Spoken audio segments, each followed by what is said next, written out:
Hello and welcome in to episode number 84 of Pod by the River. I am Hogdale. I'm joined by Ed Hand, but no one gives a shit about us. We're also joined by the winner of the third annual Red Sox Twitter Personalities Tournament, representing Section 10. We are joined by one Tyler Milliken. Millibars, how what's up, doing? Brother? I'm good. I can't complain. You know, when I do Section 10 all the time, I usually know I am the most attractive man on the podcast, and no disrespect to Ed here, but in front of you, Hogdale, I'm ready just to bow down, and your beauty's kind of speaking directly to me right now. I mean, I'm happy to see you, especially after last time we met. It was not the best for me. I died. It was a bloody brawl, though. It was a good fight. It was like the end of season 1 of Invincible. I was Mark left on the stones, like fucking disemboweled and bloody. Yeah, but I rose. Like the end of Naruto, like we both battled, we both blew our arm off. I'm going to probably become Hokage, but I'm happy we got our battle to the death here. It was a lot of fun. Exactly. Hogdale's the Shadow Hokage. It's fine. Yeah, he's the one actually getting shit done while everyone hates, future me. That's the truth to it. Oh, my God. Yeah, man, it's good to see you. I mean, honestly, I got a lot of ball talk here prepped. Because, that's the shit that I enjoy the most, especially because, notably, fucking nothing has happened. It's been a very, very dead space in terms of, like, who even was the last motherfucker who signed? I can't even tell you off the top of my head. Everything's so slow. I feel like, we're all waiting on Bregman, but even the reliever market, like we were having this conversation a couple of days ago on Section 10, and it's just like it's been so slow, and it feels like that's the other half of things. We know the Red Sox need that kind of right-handed bat here, but the reliever market's kind of the secondary thing, and probably something that hasn't got enough overall attention because you're that close to having an elite bullpen that can go head-to-head with anyone in the league. The best reliever signed was signed as a starter.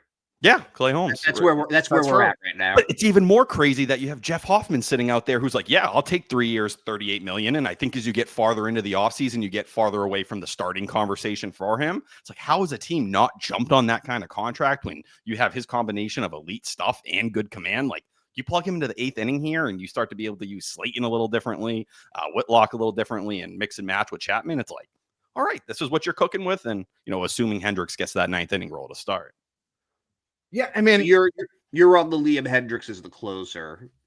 Out of respect, I'd call it. It's not anything beyond that. Like the stuff was obviously down in Worcester before he got shut down overall. But with his resume and stuff, yeah, I'd hope going into spring training, he's at least somewhere close to that version of himself. But I'm ready to adjust quickly at the same time. And if you told me like you needed someone to kind of step up into that role, I think Justin Slayton could do it without a problem. I just think his value is not only his ability to go more than one inning, but to kind of use him as that fireman, because I think his stuff overall is the best stuff you got in the bullpen. No, dude, Tyler, actually, I've been saying this for a while because like people have been saying like Hendricks, and it is basically out of respect for his reputation, which is completely understandable, wanting to give him a run as the closer at the beginning of the season. I basically have just been coming out and saying I'm willing to just be correct early. Justin Slayton, as it currently stands, he'll be the closer by the end of the year. Like, I really don't like Hendricks. Maybe is going to be his old self. I think that's a really, really difficult ask. He hasn't thrown a pitch in 2 years, and he's in his mid to late 30s right now. That's exactly it. And you look at Justin Slayton, and I think what this offseason has been for him, we haven't heard a ton, but Alex Cora's comments, kind of really emphasizing we need all these guys to up their engine a little bit. Said it a lot with Zach Kelly too, who I think if you're talking from a stuff standpoint can go head to head with anyone. It's just finding the consistency, right? But Justin Slayton, if you get like a slightly bulkier version of him that comes in, and even if the velocity jumps a tick or two, it's like, holy shit, this is straight power stuff. And, I was on Twitter yesterday kind of chirping at MLB Network's, top 10 relievers right now. They put out like 30 relievers. And I'm like, no Justin Slayton on the list. Listen, I understand from a national perspective, it's not there. But I think if you're putting someone like Chris Martin on there, definitely need to have someone like Justin Slayton in there at this point, in my opinion. Wait, they put Martin on it? They did, yeah. Oh, come on. No, not like top Martin, 10, but he's part of the top 30. Yeah, the wider list, yeah. Yeah, I like Martin a lot, but you just compare his season to Slayton a year ago, it's not much of a conversation. I mean, absolutely. I think so highly of Justin Slade. I think also like last year, I mean, I haven't seen the numbers, but I remember like in terms of eye test, when he did pitch in the 9th inning or in the 10th, I remember his stuff ticking up. I think it plays up. I think it plays way better in the highest leverage moments. And like, I'm just sitting here, like, I get it, guys. Like Liam Hendricks, you brought him in, you rehabbed him, but like Slayton's better. He is. He's a better player right now. I truly believe that. Yeah, and you go beyond it. It's like last year there was obviously some protecting him. He dealt with the injury in the middle of the season on top of it, and it was his first season in the big leagues. It's like, all right, year number 2, we should be able to fully unlock you here and let you cook. I was terrified that they were starting to get some of those like more of the analytical type, but there was like, hey, could you turn Justin Slayton into a starter? Could you kind of go that route? I'm like, please, I don't even want to start having those conversations. I think he is going to be kind of a version of Chris Martin with the elite command and the ability to miss bats at a pretty high clip. Like even last year, it was 97th percentile walk percentage. Like if you're talking about a guy who's not going to walk the bases or do any of that, he's going to keep it in the zone. May it lead to a home run here and there, maybe. But even last year, it wasn't a lot of hard contact. It was everything you look for out of a high leverage reliever. The incredible thing about Slayton to me was that when he was in the minors, he couldn't throw a strike to save his life. He was not good with, like, when you look through his stats with the Rangers before he even converted to the bullpen, it was like, what, this guy is not going to get past AA. And he learned a new grip or a new pitch, and something changed, and he's become an absolute machine, which is why you really can't give up on people after one or two seasons, or look at their minor league numbers. Like you mentioned Zach Kelly earlier, I completely agree. That guy's stuff, his adding that sweeper to his arsenal. People, when he was coming up, people were talking about his changeup as being his bread and butter. That's not the case anymore. And he's dialing back the fastball to 99 miles an hour sometimes. Like this is, and it's on top of it, a legitimate weapon.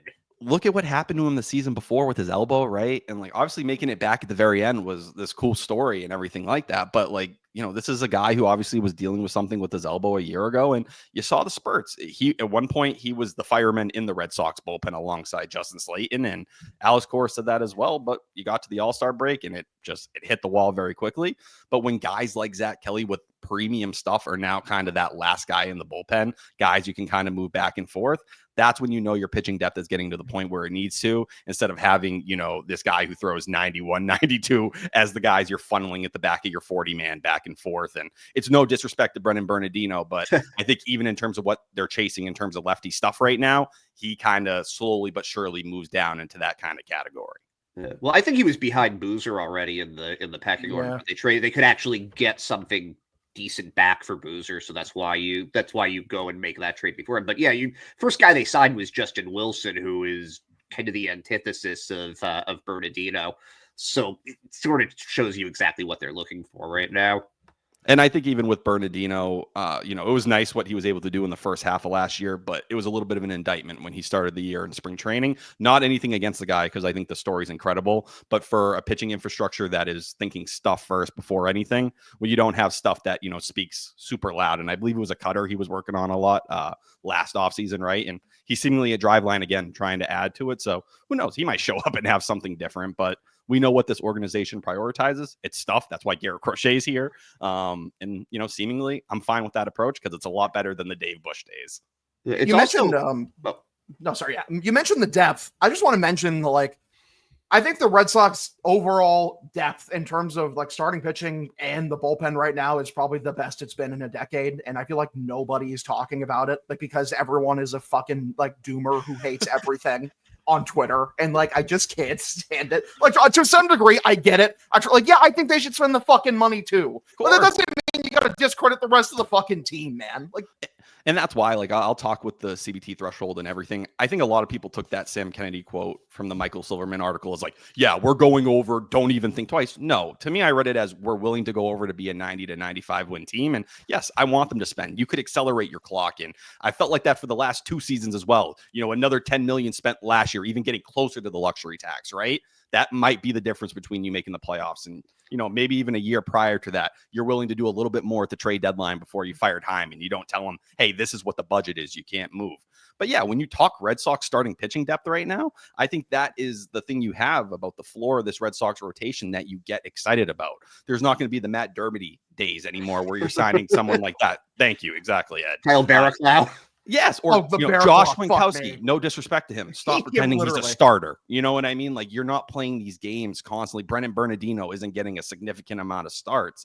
But when you can talk about Cutter Crawford being your 6th starter and a guy who profiles as a back-end starter, and maybe who's someone, depending on how the rotation plays out, I wonder if they go cheaper in the bullpen. And, you look at Cutter Crawford originally, Alex Cora fell in love with him as a reliever. He always says that. Is there a pathway where he factors into the bullpen? But it's the stuff at AAA that kind of gets me going. And Richard Fitz, Hunter Dobbins, Priester as well. You start to add in Zach Penrod. You got Michael Fulmer, who's going to be stretched out as a starter. But I think having Fitz, Priester, Dobbins, those kind of arms lurking at AAA with Sandoval in the second half, it's there's no reason why this rotation shouldn't be a little bit stronger and be able to make it through 162. And, you'll have hopefully at some point Luis Perales in the second half of the season coming in. And if David Sandlin can take a step or Connolly Early, it just feels like there's a wave of arms. While you may not have elite talent in there overall, there's at least back end talent. And to have multiple, that's kind of what you need. It's like you're talking about, like you said, the floor of the team. The reason the Red Sox missed the playoffs the last 2 years is because their starters couldn't throw enough innings, and their bullpen the second half of the season in 2 consecutive years. It's insane they didn't learn the lesson and didn't add the deadline the second time in a row. It was fucking infuriating. Like, yeah, they burned out. Everyone was tired.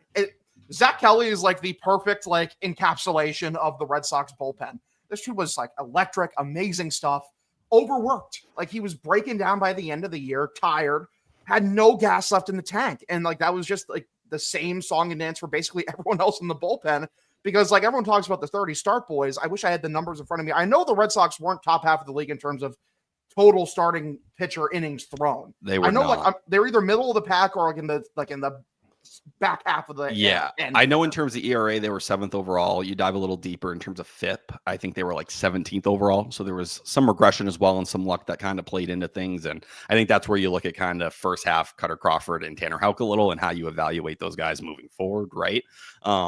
But yeah, the innings and kind of eating those up, you saw what happened in that bullpen in the second half, and a lot of that happens as well when you have guys being pushed in and out of roles. Justin, how we doing? Dude. I'm very happy you made it. I have a fucking alarm clock problem. I don't know what the fuck is going on with my alarm clock. Apple, if you're listening, we got to talk. Okay, this is some fucking bullshit, man. I swear to God. Anyways, go on. Sorry to interrupt, Tyler. It's okay. I love you, Justin. You're the man, dude. No, absolute man. But yeah, I think with the Red Sox bullpen, and overall pitching staff, it's just you got to cover innings in some way or another. And having all those other arms we mentioned, Cooper Criswell getting the extra year with a minor league option, I think is one of the more underrated things. And to be able to facilitate that and not have Chase Anderson or someone in your bullpen lurking, man, it just feels like the entire floor on the pitching side has been raised. And that's what you ask. And then you throw in the ceiling stuff with a Crochet and a Buehler. And it's that's a nice combination, a nice middle ground that just, I don't think has existed at least since 2019. 100%. I've had some problems with Breslow and the way he's done things. One thing, I think he's done a fantastic job is really implement that pitching infrastructure. Mm-hmm. He's really overhauled it. I think it's been really impressive what he's done with the pitching. And I can't wait to see us really reap the rewards of this over this year. And especially next year, when that wave of pitchers they drafted really start developing and really start, coming closer to making their debut. It's really going to show, because I've complete and total faith in his ability to draft pitchers. I think he is fucking fantastic at it. I mean, looking at not even just the guys on the 40-man, there were guys off the 40-man. Isaiah Campbell got hurt early on last year, but he looked good going into the season before that happened. You have Brian Mata there too now, who just glad he's off the 40-man roster, honestly, at this point, not eating that spot. But then they traded for Giovanni Moran. They got something out of Mickey Gasper, a 29-year-old journeyman catcher. They actually got a guy that was pretty good prior to his Tommy John surgery, and he's left-handed. Then he's not on the 40-man roster. This is a guy that you can call up when somebody gets hurt, because it's going to happen. A lot of these guys, if the Dodgers are any indication of what a successful team's pitching staff looks like, half those guys are going to be hurt by the end of the year.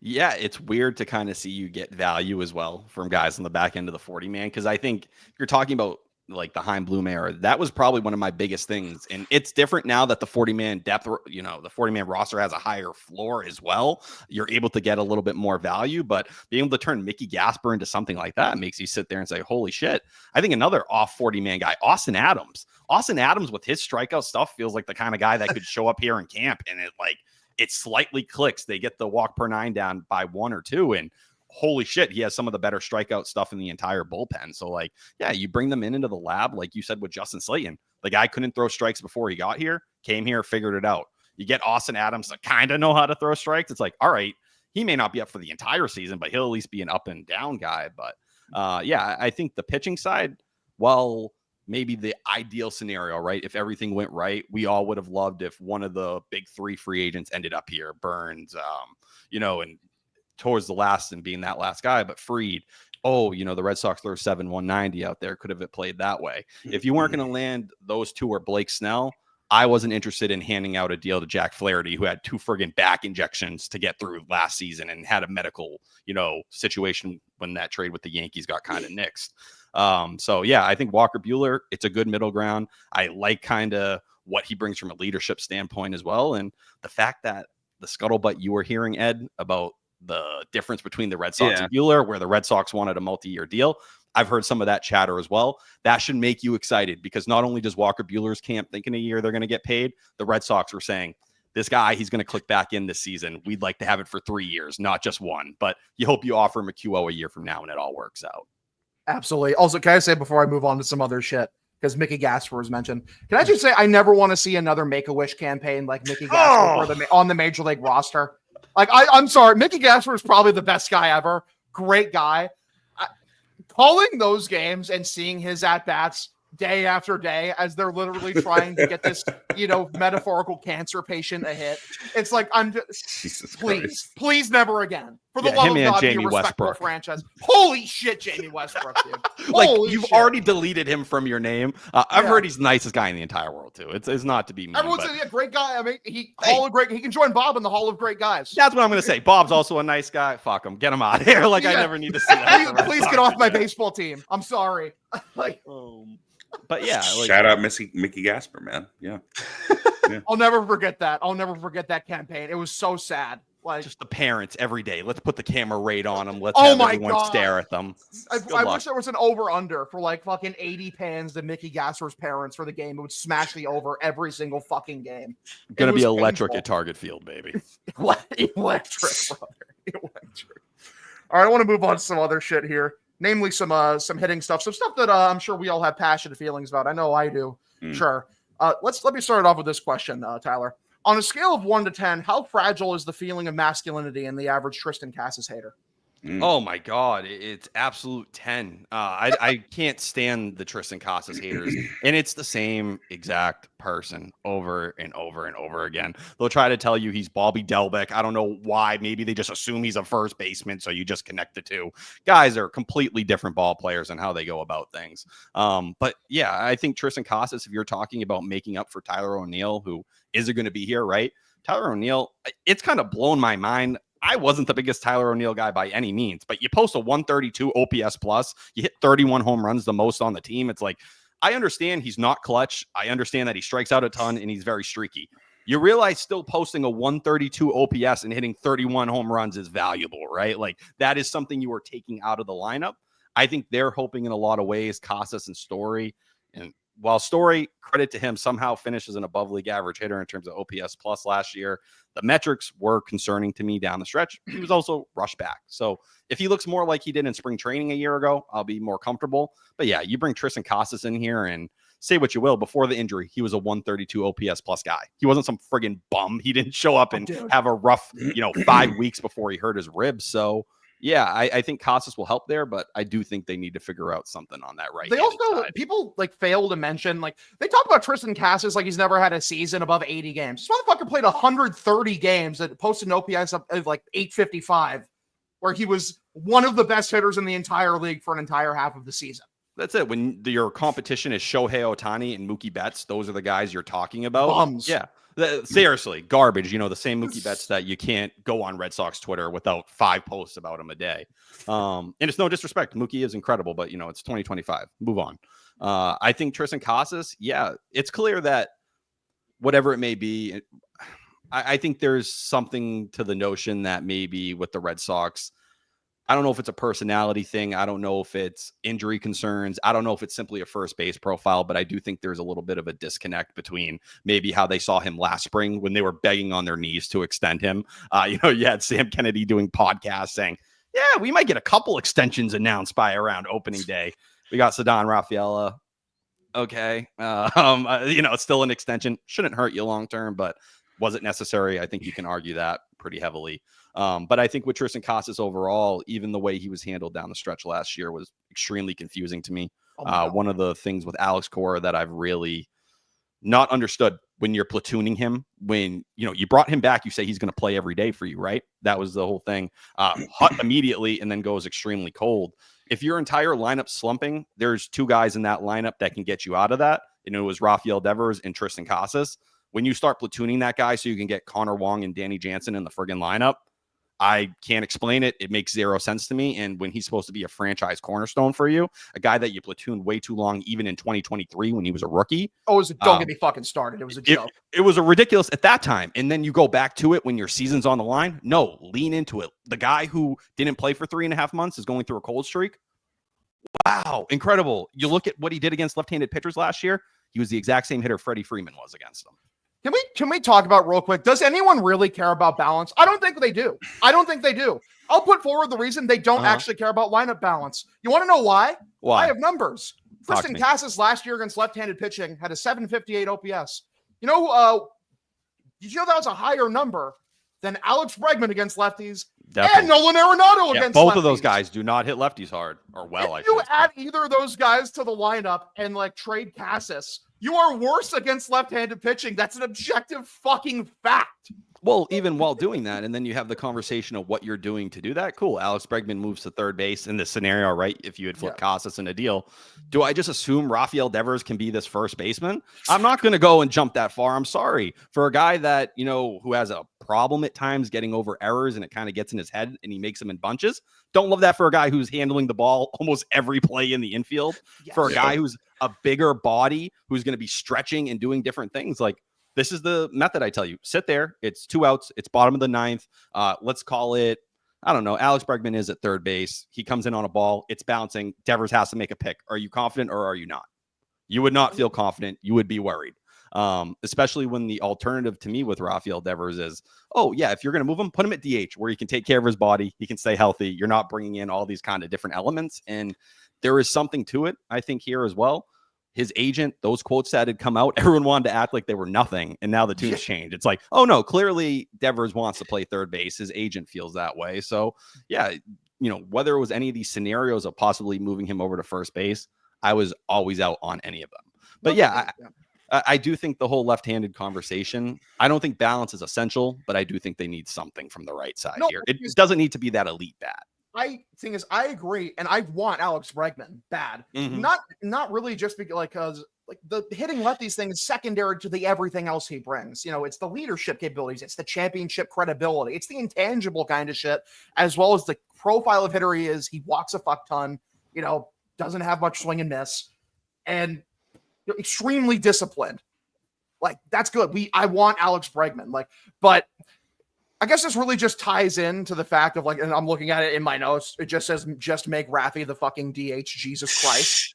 It solves all your problems. It really does solve all your problems. And I don't want to hear about Masataka Yoshida. I just don't. Fucking shut up. Stop. If the only reason to keep Yoshida is because John Henry is unwilling to DFA him. You can't do that. You can't do that. You can. Yes, you can. No, you can't. I wouldn't go as far. I agree with you, Hogdale. I do. I move a prospect to trade him. I do. I would. Oh, I would do that. But that's what's so insulting about that Mariners trade, where it's yes, you were going to get Luis Castillo back. You were willing to attach Tristan Casas to Masataka Yoshida's contract to get him off the books. That's where you are at this point in time. I'm sitting back, Jerry DiPoto, you're a fucking idiot. You deserve whatever the Mariners are. Yeah. You just over and over again. You don't realize, yes, you have the pitching staff. If you had any semblance of offense, if you took Tristan Casas, you don't think he's a fit for your ballpark? The guy who hits fucking absolute nukes. The wind in Seattle isn't knocking down a Tristan Casas homer. I hope you know that. He's going to draw walks and he's going to hit bombs. You don't got to worry about any weather issues in Seattle impacting that. But yeah, with Yoshida and the fit, to me right now, I think the injury situation has made this extremely difficult, but they're going to keep discussing trades. I just feel like you're going to get to the season here and you're going to have to work around that. It's just you pray to God he has a hot first half and you could find a way to only eat some of that money and get rid of him at the deadline. That's the thing is I can't stand it because it's not that Yoshida is a terrible player. It's that they hate the player that he is. I wish he was terrible. If he was terrible, then you could DFA him. Yeah. you can't DFA him right now because it's like, all right, he's like a above average bat, and with the Makes money a ton you of do, contact. But they don't treat him like that. They're gonna make him a fucking part-time DH again, and then still, like, even if he does get hot, what's his value as a part-time DH? It's And nothing. and that's why I go back once again to last year where it felt like you were forcing some of these platoon advantages to kind of figure things out. And when Yoshida was at his hottest, he was handling lefties fine. He looked like the Masataka Yoshida we saw a year ago. Platoon splits were never something, even in 2023, that were, significant with him or with his scouting profile. It was just like very reactionary stuff. And clearly he was somewhat upset with it. I go back to that Chris Cotillo tweet when he kind of mentioned when the whole hand injury situation happened between Pittsburgh and he wasn't playing and he didn't understand it. They tried to frame it all as this injury situation. Anytime something like that's going on and the player's unhappy, it just revealed their hand and how they felt about him back then when they said, you know what, we're playing Rob Refsnyder over him no matter what and not even thinking twice. Dude, they showed their hand then and it's been exposed. Absolutely. Japanese players don't speak up. That's not a thing they do. They don't like to be the problem. It is a major respect thing. So like I remember at the time I flagged it as a gigantic concern. I'm like, oh, okay, so this guy fucking hates it here and he hates the situation that he's in. And they were very sensitive about the topic as well when asked or even tweeted about.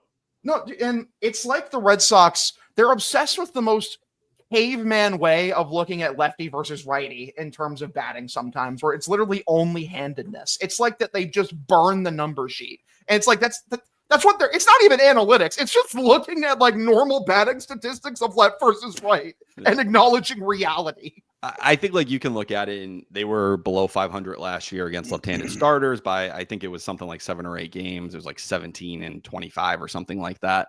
So, clearly there needs to be a balancing there of working things out. I just think the problem is with the current structure is when you get into these positions against left-handed starters, you get abused later in games. When you make the first platoon switch and then they realize, oh, they've shorted their bench out in the 6th or 7th inning, guess what? They're going to have no chance in the 8th or 9th inning to kind of, jump it or spark the offense by bringing somebody in. And that's what you need to avoid by being too left-handed, in my opinion. It's just right now, if you can't find the elite right-handed bat, cool. Go find, if it's Taylor Ward, Randall Grishik seems really low down that line. But the only way I justify it is if you have Rob Refsnyder, right, who they're essentially the same player. Grishik has a little more power. Are you kind of planning for Roman Anthony and Yoshida to be platoon? Maybe, but that's a pretty ineffective way to use your bench, right? Like you already have Romy Gonzalez on there who also mashes lefties too. Like you're going to just throw him out and he can run. Like, and for a Red Sox offense that wants to run, seems like Romy gives you a little bit more on that end. Where's David Hamilton on all this also? Like, you're going to have so many of these utility guys. He's on the Rangers. Or the Mariners. Yeah. Yeah, he's on. Yeah. Heart of hearts, Tyler. Heart of hearts. Opening day. Yep. Are Tristan Casas and Masataka Yoshida on the Red Sox? Yeah, I believe so. I'm pretty firm on the Tristan Casas stuff. I think while their framing of him as almost this untouchable piece has changed, it's clear when they were, having a lot of these conversations, they wanted pitching back in any deal for him, whether you want to talk, Brian Wu or Bryce Miller, even the Luis Castillo trade rumor, right?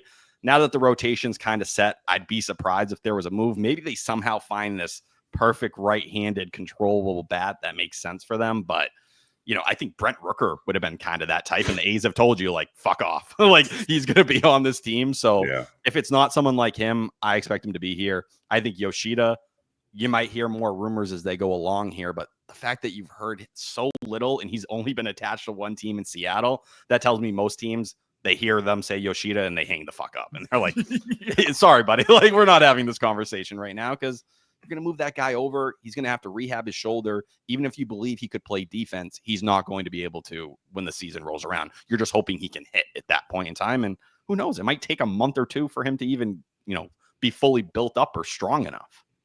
I think both we should both put Dipoto and Breslow in jail for doing that trade, trying to do that trade, and then turning down said trade. I just like I genuinely don't know who's a bigger idiot. Like the one who offered or the one who turned it down. That's like, tough. That trade even being floated, like just torpedoes, like my opinion of Craig Breslow. It's like fucking like, are you even good at this, man? Like, is this your bag? I like what you're doing with the pitching, but fuck, man, like, what are we doing here? Yeah, I'm not like out on Breslow because of this, but like, you know, if the trade got accepted, then we'd just be like, Breslow, like what are you doing? You know, No, but I'd be out on Breslow. I'd be out on Breslow if they. Yeah, I listen, and he's got a lot of time to prove me wrong, but I haven't been the most happy with Breslow. I haven't been crazy about the way that they've approached certain free agents. It really does seem like that thing about him closing a deal, like that seems pretty accurate. Even with Bueller, where they wanted him for three years and they ended up settling for what he still had to cut back 2 years and give Bueller exactly what he wanted. So I don't know how much of that is on him. I don't know how much of that is on the reputation of the Boston Red Sox right now. But it's been very frustrating that it really seems like he can't ever land plan A. Like, I don't think Garrett Crochet was plan A. I think Garrett Crochet was plan C, maybe.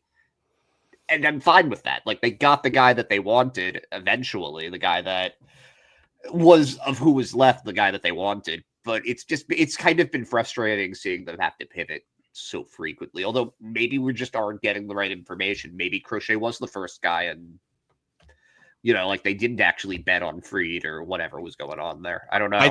I think that's the one thing we know. I think Max Fried was plan A. I think that was the guy, which surprisingly, right? Like I like Max Fried a lot, but metric wise, whiff rate, all these different things didn't seemingly fit in with what a lot of the things they like are, but they threw 190. Corbin Burns, it doesn't sound like they made an offer. Blake Snell they met with, but it doesn't seem like there was even we would have heard by now. It's what, January 5th? Like we would have heard, the Red Sox had an offer. The Dodgers just said, fuck you. And he wanted to be on the West Coast closer to home. And that's what made sense. I think Crochet, the fact that they pivoted within 12 hours of the Max Fried signing, that told you where they were at. I also think if they landed Fried, I think there's a real chance they still would have traded for Crochet, and you would have got that over the CBT threshold offseason. But I do think that Sean McAdam article with Alex Bregman mentioning that Sam Kennedy and Alex Cora really want him, I think that's somewhat of a trap setup where if things go wrong this season, if they are missing that right-handed bat, say the defense is a mess, whatever it may be, if they're lacking everything that Alex Bregman is, that will be one on the scoreboard. Hey, Cora wanted that. Sam Kennedy, part of ownership, wanted that. For whatever reason, Craig Breslow said he didn't want that. And we said, it's his decision. This is his front office. You guys may think the owners are just picking what they want here and there. No, we're letting Craig Breslow cook, and he couldn't get that deal done. He didn't think it was important enough. He'll either look great for it or he's going to look bad for it. But I think that's what they set it up as. Hey, our hands are cleaned. You know how we felt. Look at him if, you're not happy with what the roster looks like on opening day. I hate that extremely obvious divide is public because of that shit at the winter meetings. Like that it was so Bush League.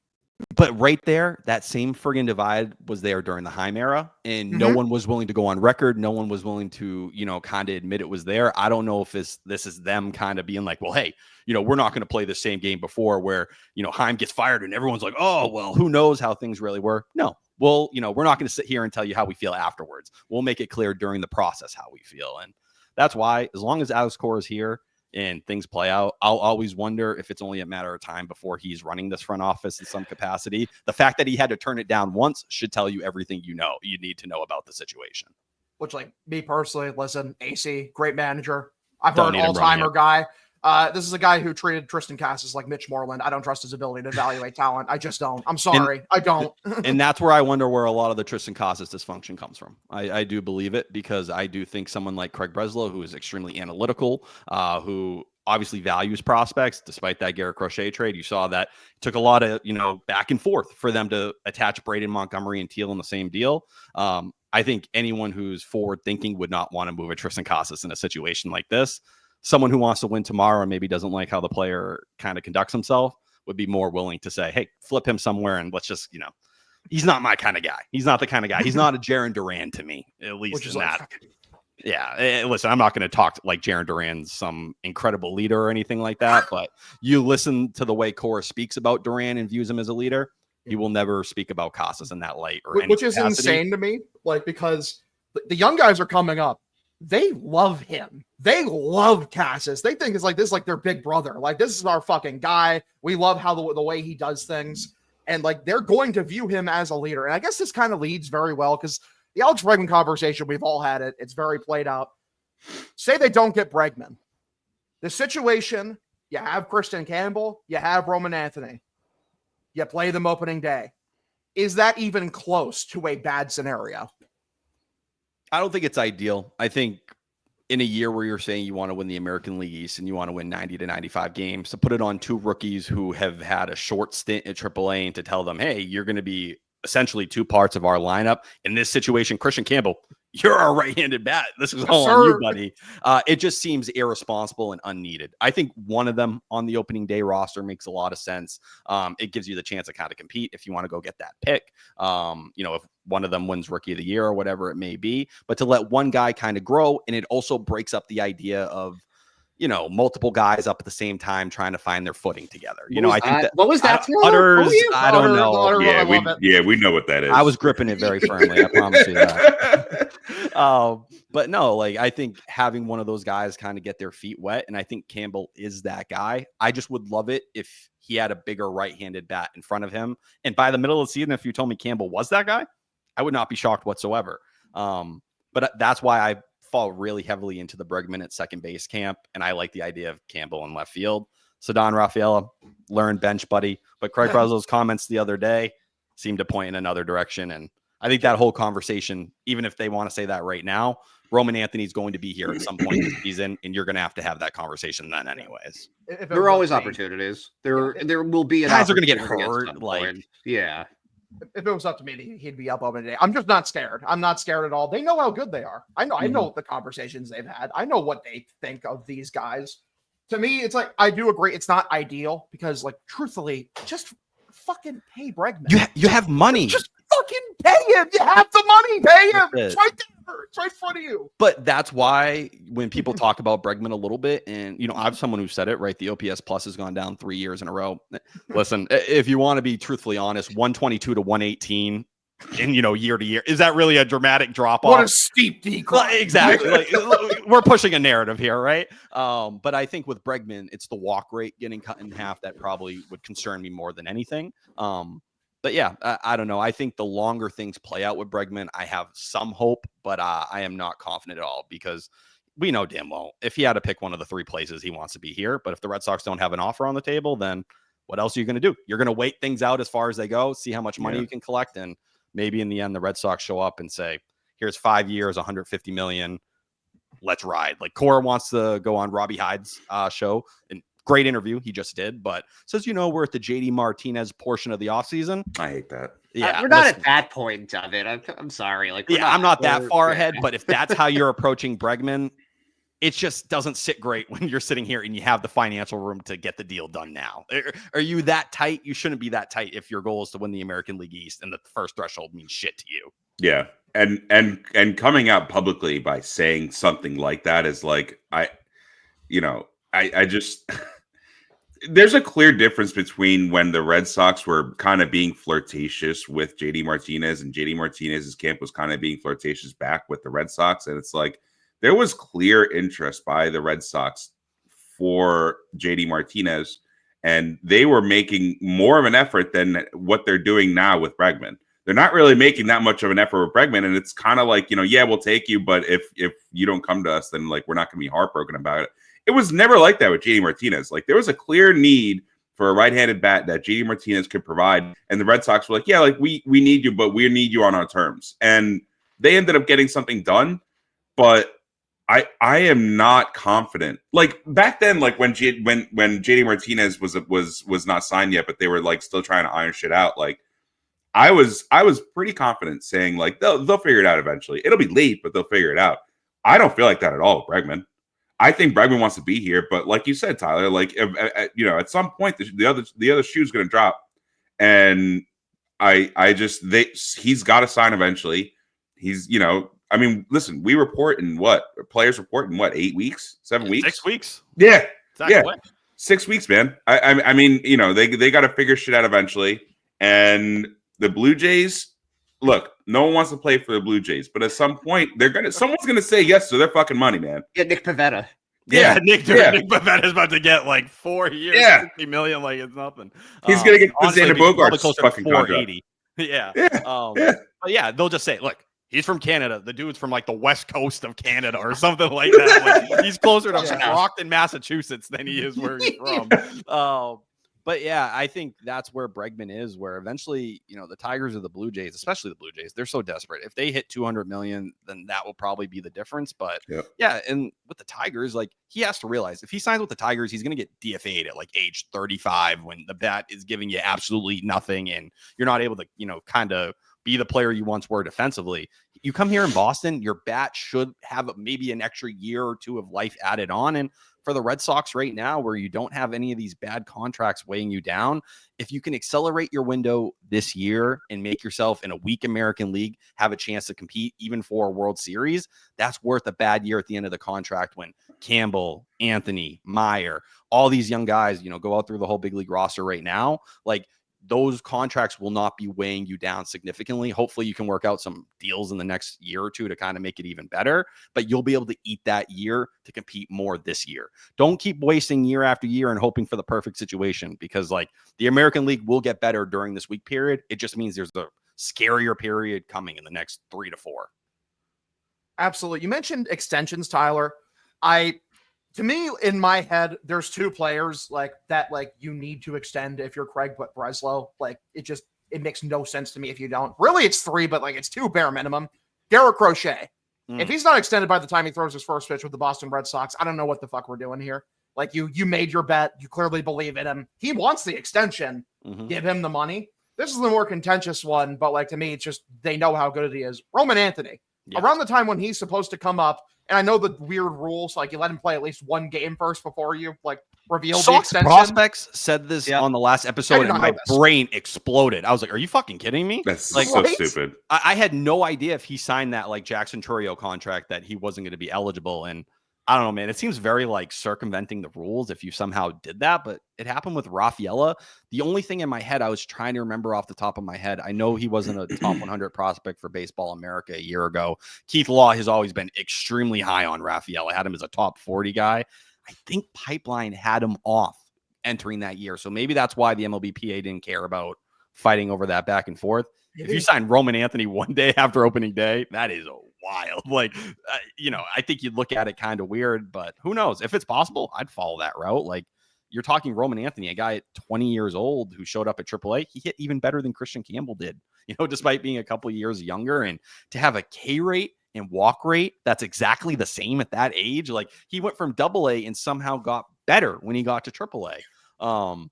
Like I said, the only concern I do think having 2 rookies in the lineup can be somewhat dangerous in another platoon situation where is Cora going to treat these guys like he did Devers and Casas, where they are protected, at least on, for a lefty position player where Roman Anthony's being platoon.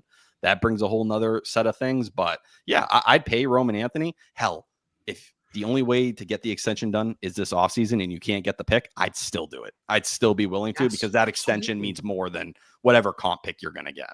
Because to me, like the Braves have given you the blueprint.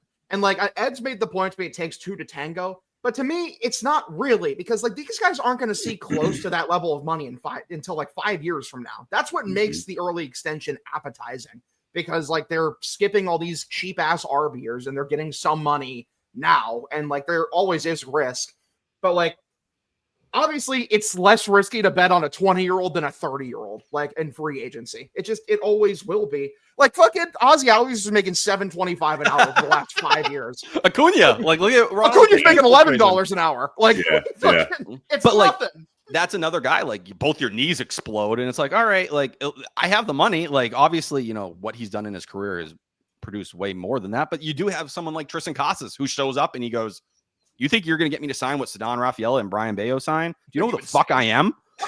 Like I am Joey Votto's offspring. Do you think I'm going to fucking sign for 80 million or 100 million? No, I know I'm going to be one of the best hitters in this sport for 10 years, 15 years.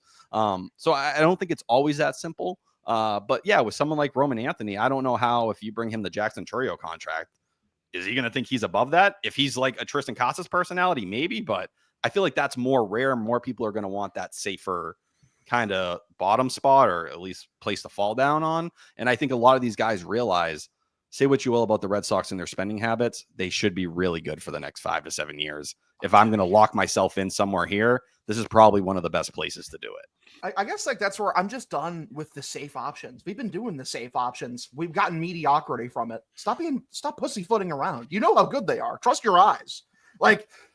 Listen, say like they want to wait a year from now and still get him on a relatively, because like Bobby Witt Jr. is making nothing based on what he should be making. It took 1 year for that contract to look insanely good. I'm just saying, like, even if it's not immediate, even if it's just a year from now, they need to be thinking about it. They need to get on this shit early. Like, fucking. I want to push back a little on what you're saying with the safe options too, because you're right. They have done the safe options. How much have the safe options totally fucked up? I mean, look at Lucas Giolito. He was supposed to be a safe option that was going to pitch every start. He was going to be your guaranteed 150 innings. Didn't throw a single pitch. Trevor Story never got hurt with Colorado. That's all he's done in Boston. No. So guys like that, just because something looks safe on paper, it doesn't mean it's going to be safe in practice. You hedge your bets, but at some point you have to actually just get the best talent there. I also want like a streamline of logic, right? Like if you tell me you're not willing to pay a pitcher 30 and up, right? Which you're willing to offer 7,190 to Max Fried. So, it's fair to throw that into the conversation. But if you're not willing to pay him, then you need to pay Crochet immediately, right? Like that's where the conversation. If you're not willing to kind of jump out and go nuts over someone like Shohei Ohtani at the time, right? Based on age and the injury stuff, but you're willing to look at Yoshinobu Yamamoto and say, hey, we're going to throw $300 million on the table. Cool. If you're going to look at younger talents in their mid-20s and feel like we're willing to be the actual Boston Red Sox when it comes to them, be that. Go pay Garrett Crochet. Get these extensions done with Roman Anthony, with Christian Campbell. I think Marcelo Meyer, right? Like if he makes it through the rest of the offseason here, if he looks really good at AAA, he feels like the definition of an extension candidate. Someone who's had the injuries pop up during his time in the minor leagues. Someone who's probably looking for a little security there, right? He's someone who kind of jumps into that convo. And I think just when you're looking at all of that there, yeah, if you're going to operate in that way, you're so scared of free agency, cool. You better take care of all your young players. It shouldn't even be a thought then, because that's the only way you're going to even resemble acting like the Boston Red Sox. You got to flex your financial muscles somewhere. If not, it's like a guy with 5 tools deciding not to run. It's like you're wasting a part of your game here. Be who you're supposed to be. Go to your full potential. And that's what Red Sox fans want. When you seemingly have this group here that's good, that should win 85, 86 games, I think is currently constructed right now. Why not fucking put your foot on the gas and go try to win 95, 96 with another big move or two? Absolutely. And Ed, I'm combating what you said, like Story and Giolito, both 30. I'm sorry. Like, again, you're betting on 20-year-olds. You're betting on 20-year-olds. We all know what the Red Sox think of these guys. And like the Red Sox, like in terms of hitter evaluation, hitter development, they usually know what they're talking about. So I've got pretty good faith in like what these guys are going to be. Like, what they're going to be. Like, you've seen the example, like from these like Jackson Chourio extension, Bobby Witt Jr., just these guys, they're young. You're betting on like a 20-year-olds. You're worried about injury problems for 20-year-olds. Are you insane? That's why so much of the Tristan Cassis talk infuriates me. He's 24 years old and they're talking like he's like fucking 38 and like he's gonna like blow both of his knees out in his hip. He had a freak rib injury. It's fucking luck. Yeah. Stop. Like, yeah, people were out. Like, I'm sure the Yankees were out on Aaron Judge after like some early injury concerns in his career. No, they weren't. They stuck with him and he was amazing and he just played more games eventually because fucking obviously crazy. I do a lot of like here and there, like every now and then on social media, I'll say, a couple bad things to some people that don't agree with me. Trolling. Yeah. What? No, you wouldn't. No. Yeah. Never. No, Justin puts people in their place. There's a lot of people that are just like, I'm going to let shit go and I don't want to be an asshole. Justin's like, you know what? I'm going to make time for you and I'm going to make you just immediately realize why you're a fucking idiot. Yeah. I'm just going to put it on display for everyone. That's accurate. And like, I have time to kind of set the record straight. If someone is not saying something that's accurate, either way, good or bad, I will be the one to prove you wrong. And because there's a lot of misinformation out there. There's a ton of misinformation out there. Right now, I have someone that's lined up in my mentions saying that the Red Sox would be a playoff caliber team if they sign Trevor Bauer. That person I'm going to get to as soon as we're wrapped up today. Please. But it's just going back to like the Tristan Casas stuff. There is an overwhelming sense of, that demographic that we were talking about before, that single demographic. It seems to be middle-aged, males. Can I finish the description, Justin? I actually have the description for this. These were middle-aged men who at age 10 wore a pink shirt exactly one time and got beaten / screamed at by their father and have been making it a problem for every taxpayer for the rest of their lives, inflicting that. Please see a therapist. Sorry, go ahead. Yeah, no. And it's like I've been given, he's never played it, near a full season. Well, that's wrong. Look at his rookie season. He's not good. But then he needs to be traded too. Dude, like, so one bad month lasts in 2023, and people have clung to it because it fit their narrative for 30 days. I don't get it. If you were watching the games, see, that's my thing. If you don't watch the games, you cannot comment on this shit. When we all watch the games here, when we all watch the games and Tristan Casas was playing in 2024 before he got hurt, was he good? Yeah. Great. He was better than Rafael Devers before he got hurt. That's a fact. It's not opinion. Exactly. The numbers were better. And this is for a guy that usually starts out a little slow. He started out slow in every single level that he's been to, right? He's started out slow, last year, or I guess 2023, whenever you would call it last year or a year before. He started out slow as well. Started out a little, like, I think there was like a week or 2 week lull, in 2024 where he was like getting warmed up, and then all of a sudden, like, he went off. And then when he came back from injury, he was also fucking good. I don't understand what people are seeing right now. If you're watching the games, you should know that when Tristan Casas is on the field, he should be fine. And in a low impact spot like first base, I'm not worried about injury. I'm sorry, I'm just not. That's fine. I'll also add, like, when you're talking Tristan Casas, you realize, say you flipped him tomorrow, who's the second best hitter on the team? It's Jarren Duran, right? Like, that's immediately what you go to. You hope, right? Could there be some regression where maybe he is closer to like a 115 OPS plus guy, right? Who knows? I think, giving him a day off here and there, another criticism with Alex Cora last year, like giving him a breather so he's a little bit fresh would probably go a long way. But if you're talking middle of the order thump, it's Rafael Devers and Tristan Casas. You don't have anyone with that kind of offensive ceiling in the lineup yet. Could Campbell and Roman and Anthony get there? Maybe. They're not there yet. We're talking opening day. Like, taking that out of your lineup and just thinking, oh, whatever. Like, let's go figure it out after that. That is insane. So idiotic. Even if you add a solid bat like Alex Bregman, I think Tristan Casas is a guy who can get up to a 140 OPS plus over a season. I've seen him do it for half. I saw him do it for the last 2 weeks of this past season. So, like, taking that out of your lineup and your long-term plans, that is risky on so many levels here. Yeah, absolutely. And I'll also add on Casas, a year ago, Alex Cora on the first day of camp called him his offseason MVP. He was the guy who was at the rookie development program, working with the big three at the time, kind of getting them up to speed and doing all that different stuff.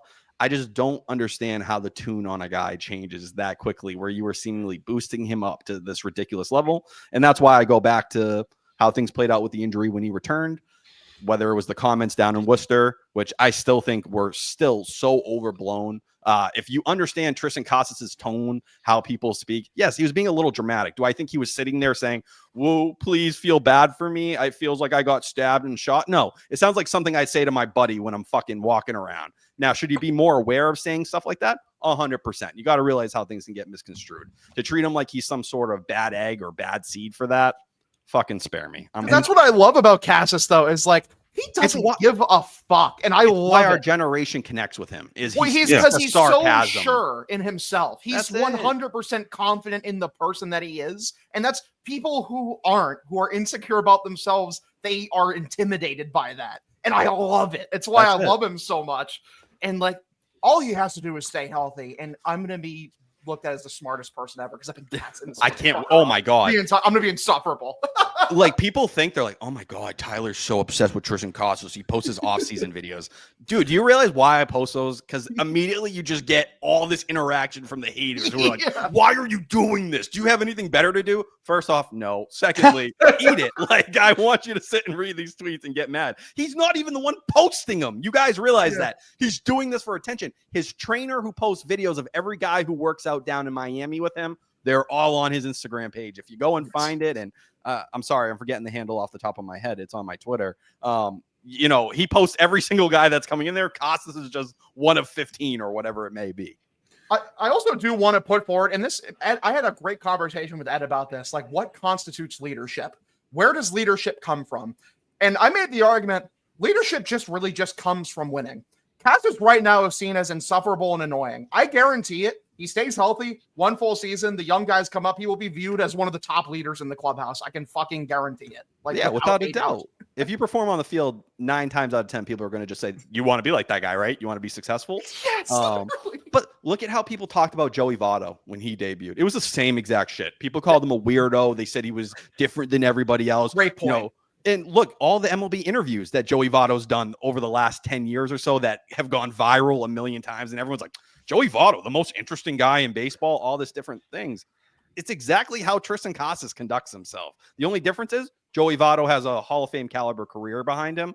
Just wait for Casas's numbers to back it up, and you're going to have to eat shit like people had to with Joey Votto for years. I can't wait till Casas does what I know he'll do, and he'll just be Joey Votto with more power. That's it. And you're going to have to eat it every day. The fact that people took his comments about the red seat, and they're like, he disrespects Boston Red Sox baseball. Ted Williams hit that fucking ball, and my grandfather was in the fucking stands. Buddy, David Ortiz went out there and was like, impossible. I used the metal bat. Mo Vaughn's like, I could never imagine doing this. The guys that say Tristan Casas should be more like are like, that's a fucking joke. Ted Williams never hit a ball that. Yeah. Tristan Casas just goes, yeah, I don't think it's possible. I don't know. They're like, you fraud, you fucking loser. It's like, what are you doing? Like, it's like people legitimately yeah, Paul Bunyan made the fucking Grand Canyon with his axe, brother.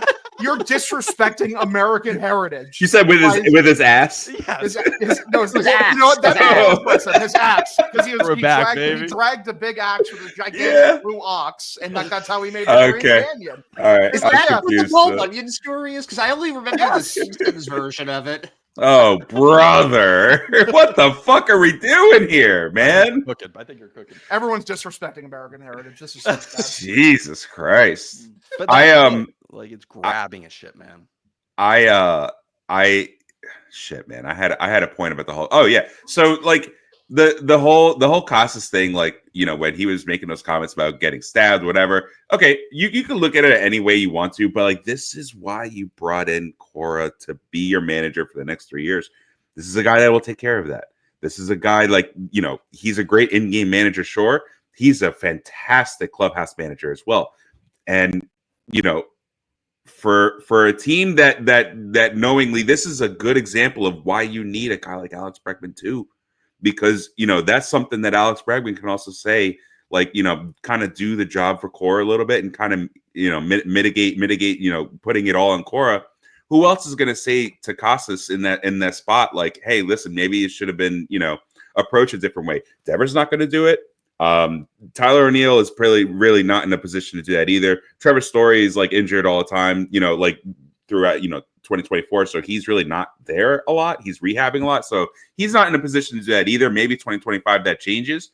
But like, you have a guy like Bregman, his clubhouse presence is very, very valuable. When you look at it, giving him a contract in general, you have to take that into account as well. And I hope the Red Sox see that too. And just get fucking serious with Bregman, man. I think that was even a thing when Justin Turner left a year ago. That so another guy people kind of let out and didn't realize how important it was. And, you know, you were lucky that Jarren Duran had the kind of season he did on field, but off the field, you went through what it's like when you don't have someone in there that can kind of reel people in and let them know when they're struggling. And yeah, that's why it's like, yes, we all understand, like, giving a 6 or 7 year deal to Alex Bregman, it's probably not going to look great at the end of it. But if you can raise the ceiling of your team, keep a guy like Devers happy by keeping him at third, you don't sell Casas low, and you can kind of help off the field and make it so Cora doesn't have to be the face of the team. It checks too many boxes off to eliminate you from saying, yeah, the last year of this deal probably isn't going to be great. Because when you sign a free agent contract for a 30-year-old and it's long, guess what? The last year or two usually aren't great. You're doing it to win right now in that moment. That's just like how free agency has always worked. Like, the last year or two is going to suck. You know, like there are outliers sometimes where it doesn't happen, but those are rare. Like they're David noted as rare Price. for a reason. David Yeah. Price was not, what we once saw of David Price. Obviously, the entire time that he was here in Boston, he was pretty much post-peak. But when he woke up in those big moments in the 2018 playoff run and got you a World Series, did you ever give a fuck about that contract afterwards? No, you didn't. The only important thing is you don't need to attach him to a deal like Mookie Betts where you You're fuck up so the dumb. return. But when you have the young core like you do right now, if you handle business and you get these guys extended, then guess what? You don't give a fuck when it comes to that point because you'll have a ring already in your back pocket. I miss that era of Red Sox baseball, man. Back when we would give the dumbest players ever a fucking ridiculous free agent contract. It's like, this is going to bite us in like a minute, actually. Not even the last 2 years of the contract. Immediately, this is going to suck. And who gives a fuck, actually? We'll find a way to move the contract. Like they found a way to move like $200 million of just basically nothing salary in 2013. And this year, they're like, 18 million in Masataka Yoshida. There's just no way to do it. That's it. I have no way of getting rid of this. And that's why if I was the Red Sox, if you can attach a prospect and get even a little bit salary relief, but just to get him off your books, the flexibility you would get there would be worth it. Your farm system's good enough to eat that. Now, my question would be, is attaching one, let's call it top 12-ish prospect enough? I'm not giving up a guy in the top 5 or 6, but maybe you find that ground around 10 to 15. That should be enough, right? If not, then okay, you throw your hands up and he's on the roster. I'd like to at least hear that was discussed. Would you give up Richard Fitz to get rid of him? Yes, I would. I'd be willing to do that. He's the exact kind of guy, someone who maybe a team that has a pitching lab that they believe in, and they're like, hey, he can get more swing and miss stuff over here with us. We just got to tweak that. Cool. I think Richard Fitz is also someone you put him in a relief role and the velo ticks up a couple, points, and he doesn't have to remain as much on having 2 secondaries, and you are where you want to be. You have the depth to eat it right now. Like Criswell, Priester, Dobbins, Penrod, Fulmer, all those guys at AAA, you'd have enough still to get by, or you at least should with Sandoval coming. And there'll be more pitchers coming up also. That's the thing. Every year there's another draft. Every year guys are going to develop. They take like 15 starting pitchers last year or something like that. That was your whole draft this past year. So you believe in the likes of Peyton Tolley so much, right? Those guys are going to move quick, especially a college arm like that. Should be a pretty quick development path here, even with the changes they're going to make. I cannot wait to see the progression of that, man. Bailey working his magic, Breslow working his magic. This team... we were talking with the floor about the team earlier. Joe was saying they're a playoff team. To me, they're a playoff team right now. I believe in their playoffs. The thing is what's so frustrating is the American League is weak. You are a playoff team right now. You should be a World Series contender. Or at least it shouldn't be laughable that you can make a World Series by just literally throwing that extra bit of money. That's what's so fucking frustrating. The team's good, but it should be great. And that's where you sit here and it's like, okay, if you're this poor ass organization that can't afford it, and realistically, all these owners can, right? But if you come from a small market where you never spend, you at least kind of connect the dots. Here, it's like you're waiting. You've been waiting. Why can't you do it this year? And you see last year, 9 teams went over the CBT, the most ever. Some teams look at the CBT and it doesn't even exist to them anymore. That's where you are. So the preconceived notion of going over for 2 years and getting under, while most teams operate like that, some don't. And the teams that don't are, unfortunately, the Yankees and the Dodgers, the 2 teams that, you're supposed to be part of that big 3 in terms of big boy spending. Yeah. I miss those days, man. I do. Seeing the Yankees spend when we penny pinch is like the ultimate cucking. It fucking pisses me off so much. Especially Hal Steinbrenner sat there and goes, we got a lower payroll, man. It can't be $300 million every year. He's like, Max Fried, you want 8 years, $218 million just so you can tell David Price you got more money than him? It took an extra fucking year, and it's been a decade since that deal got handed out. But hey, take your victory lap. We're still going to pay the guy. It's like, all right, okay. They had to I don't blame them. On Soto. And I don't blame them for going 8-18 on Fried, and I don't honestly blame the Red Sox for saying 7-190 seems about where we want to go. That's fair. To me, where I hope you would have been a little bit more aggressive on Snell and even Corbin Burns. I know he wanted to stay on the West Coast. He goes 6 years, 210. I would have liked to hear the Red Sox were just where the Blue Jays were at and where the Giants were. David Price didn't want to come here. If we just a lot of money and he came here. That's it. If you added Corbin Burns today, are you the favorite in the American League? Like, you're in that conversation. It'd be you, the Yankees, and maybe the Rangers have this bounce back year. Maybe, the Orioles with their fucking elderly rotation. Like, I don't hear you. I'm sorry, Charlie Morton and Sugano. Get the fuck out of here. You're on your way to the retirement home. Like, that's not a team I favor. Fucking retired. Yeah, exactly. Yeah. I need the Orioles to bring in Scherzer or Verlander now, just to get somebody that's actually, like so guy funny. in their 40s. That's right up their alley, dude. I would. That is right up their alley. But yeah, like that's it. If I were the Red Sox, that'd be my one complaint. I just wish on Corbin Burns, you tried to convince him. You tried, you know what I mean? But at the end of the day, he probably was staying on the West Coast. Just show me you're pulling every lever here to be as competitive as you can be, because we realize what's capable of this team. I hope you guys aren't just acting like you realize it. Yeah. Absolutely. Fair. Gentlemen, we got anything else we want to ask Tyler? We've been going for about an hour and 4 minutes and 53 seconds. Oh man. Fucking let me get man. Shit, Lenny. Yeah. Shit, Lenny. I don't know. Ed, do you have anything? I don't know if something's gonna pop into my head. I'm sure I have a million things I want to ask, but what does the year of T mean? Oh yeah. I don't know. That's the scariest part. I hate to say that.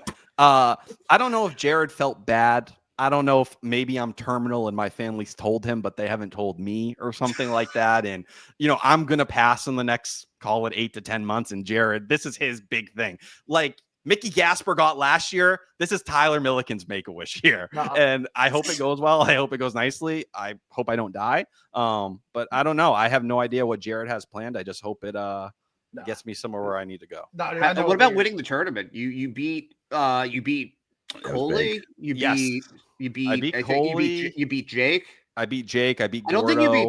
I don't think you beat Steve. I think Steve lost to Jake because I thought Jake was going to win it. Which you ridiculous. beat Lou. Like, no offense. Like, it's nice that I won, and thank you for everyone who cared to vote for me. But beating Lou Merloni was one of those situations where I'm like, really me? Like Tyler Milliken? Like, I don't know. I look at Lou and I think right now, if you're looking for the middle blend, right? Like there's the older audience and there's the younger audience. And I think both have things they can add to the conversation that are valuable. He's not scared of the analytics and the numbers, and he's willing to mesh them. That's why I think everyone is so thrilled that he's going to be the main color guy in the Nesson booth this year. And I'll add, I think that is an incredible move by Nesson when they have not always made a lot of decisions that I agree with. But to beat Lou, that to me out of the entire race was the biggest W to me, because that's someone I look at with a ton of respect. And same for Coley. Like Coley's a fucking OG dog, like Jared. Like these are true legends of the Red Sox community.